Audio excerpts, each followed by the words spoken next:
Cosgrove. Mr. Speaker, I noted with interest that speech, and I took a number of things out of it. The member concluded by giving us a lecture on parliamentary democracy. He gave us a lecture and said we're sort of somehow on this side of the House against democracy. And then he paraded an argument which basically said, well, we trust the people, the judgment will be on the 26th. Well, I make this point to the member.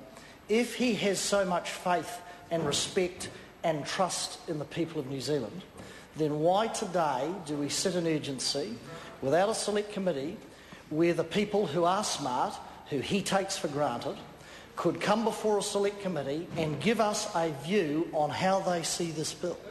They could tell us if they are in favour of integrity in savings, which was the other phrase that he used.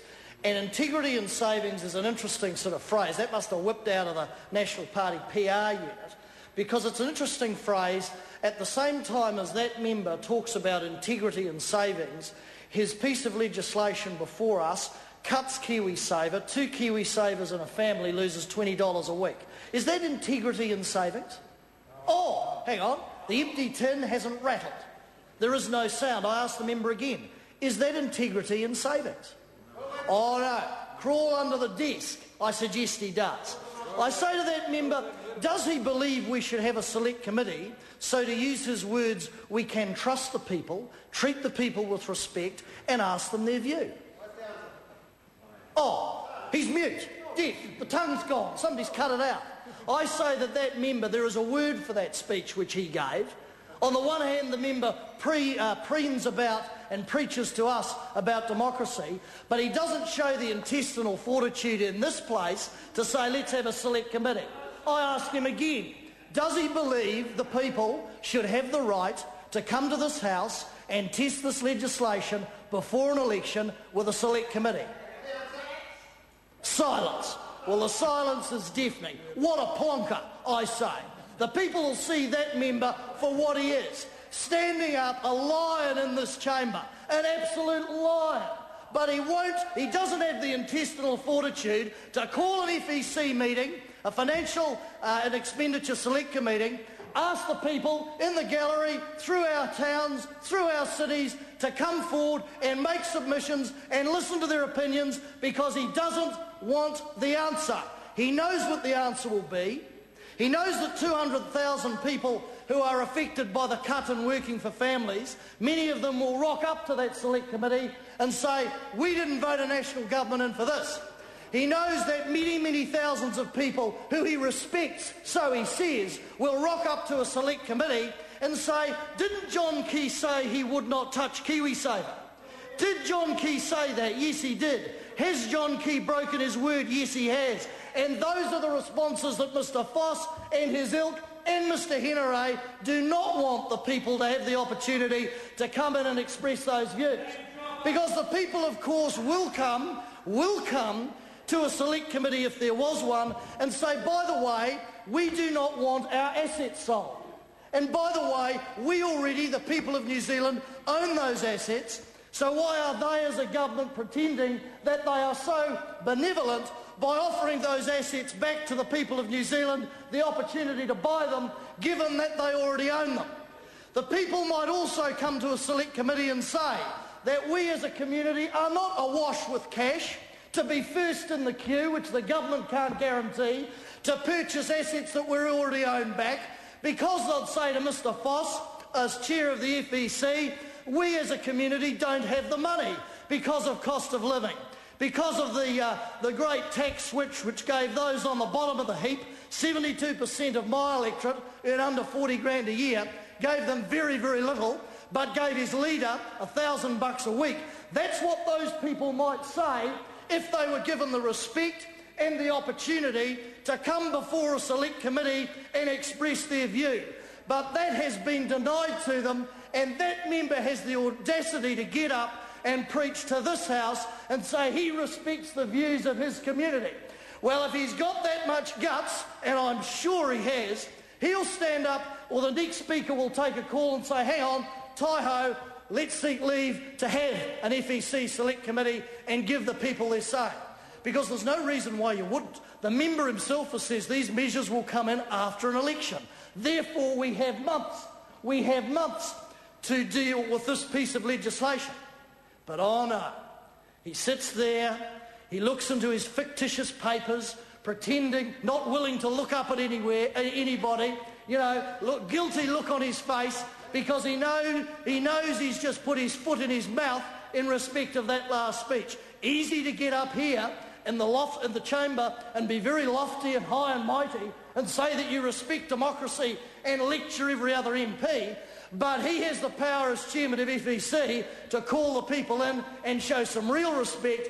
But oh no, keep staring at the crossword or whatever it is that's down there, because he can't look people on this side in the eye, he can't look the Speaker in the eye, and he won't be able to look his constituents in the eye and explain to them on Saturday or Sunday when he has his clinic why he denied them their democratic right to have a go and have their view in this chamber.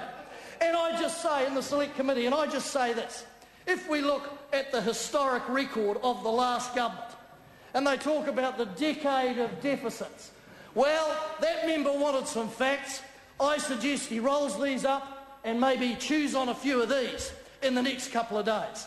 Here's a quote from Bill English that I've used in every speech, and of course they don't like it when you quote their own finance minister. All very quiet now. Oh, keep doing that crossword or whatever it is you're doing down there. Don't look us in the eye, we know it's difficult. Here's what Bill English said on the 19th of December 2008 about the legacy of the last government. Now this is a cracker, and I take Bill English at his word. He said this, quote, I want to stress, well that member is under a bit of stress by the sound of it, he said, quote, I want to stress that New Zealand starts from a reasonable position in dealing with the uncertainty of our economic outlook, unquote. That's what he said within days of taking office. That was his economic assessment of the legacy of the government, the Labor government that had preceded him. And no matter how much shellac they try and put on their line over there, no matter how much whitewash they try and spin through this place, they can't alter history. And if we have a look at history, and I'll read out a couple of other facts for that member that shows a ton of intestinal fortitude when he's on his feet, I'll say this. We had 9 years of surpluses, 9 long years of surpluses, beginning in 2000 with $594 million. And in 2001, $1.4 billion of surplus. 2002, $2.4 billion of surplus. 03, $5.5 billion of surplus. 05, $7 billion. 06, $7 billion. 07, 5.8. 08, $5.6 billion worth of surpluses. And what they were the best times, absolutely, as that member said, and that member's finance spokesperson at the time, Bill English, day after day, month after month, challenged, criticised and berated the then Labor government, saying you should flog the lot, spend the lot. A national government, for the historical record, criticising a Labor government for not spending the surplus, for squirreling it away for the rainy day. The rainy day came when this government took over, and even Bill English was generous enough on the 19th of December to admit that the legacy of the previous government they had left was in good shape. So what we've got with this piece of legislation, what is served up to the public, is a cut in KiwiSaver, a cut in working for families, and at least the only sort of plan, if you can call it that, to flog off the family silver, which doesn't actually solve the debt problem, because if you look at the debt track, it goes up. And then they use the earthquake as an alibi, even though they know, and in terms of accumulated deficit, the earthquake in Canterbury contributes only 10%. I think he's going to blow, Mr Speaker. You might want to call the men in white coats or those with the stretchers. I think he's going to blow something, sir. It could get messy in here, I say to colleagues. So I say this, sir, to Mr Foss, the people of New Zealand are not silly. His constituents do deserve respect. They are intelligent, and they will unpick the hem of this budget inch by inch, and they will render a verdict on him. And I look forward to the next government speaker, sir, being totally respectful to the people and telling us they're going to have a select committee. And I suggest, sir, if there's any medication available or cold water, we direct it over to that side of the House real quick. Gareth Hughes. Kia ora, Mr.